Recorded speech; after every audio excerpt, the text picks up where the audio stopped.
அனைவருக்கும் வணக்கம். இந்த வீடியோ பதிவில் நம்ம பார்க்க போகிறது, பிரிந்த நபர் எந்த தொலைவில் இருந்தாலும் சரி இதை நீங்கள் செஞ்சீங்க அப்படின்னா உங்ககிட்ட வந்து சரணடைவாங்க. பிரிந்து வாழும் காதலர்கள் இதை பயன்படுத்தலாம். பிரிந்து வாழும் கணவன் மனைவி ஒன்று சேரணும்னு நீங்கள் நினைக்கிறீங்கன்னா இதை நீங்கள் செய்யலாம்.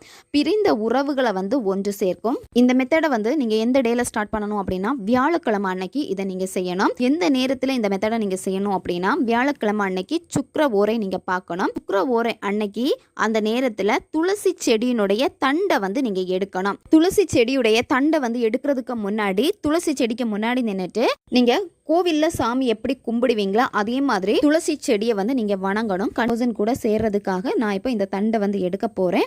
உங்ககிட்ட இருந்து நான் இதை வாங்க போறேன். மனசார நீங்க எனக்கு இதை கொடுக்கணும் அப்படின்னு சொல்லிட்டு நீங்க என்ன செய்ய போறீங்களோ அந்த விஷயத்தையும் மனசார வேண்டிக்கிட்டு நீங்க என்ன பண்ணணும் அப்படின்னா அந்த துளசி செடியிலேருந்து அந்த தண்டை வந்து நீங்க எடுக்கணும். மஞ்சள் நாளில் ஃபுல்லாக வந்து பூசிக்கணும். ரெண்டுலேயுமே பூசிட்டு மஞ்சள் குங்குமத்தினால பொட்டு வச்சுக்கோங்க.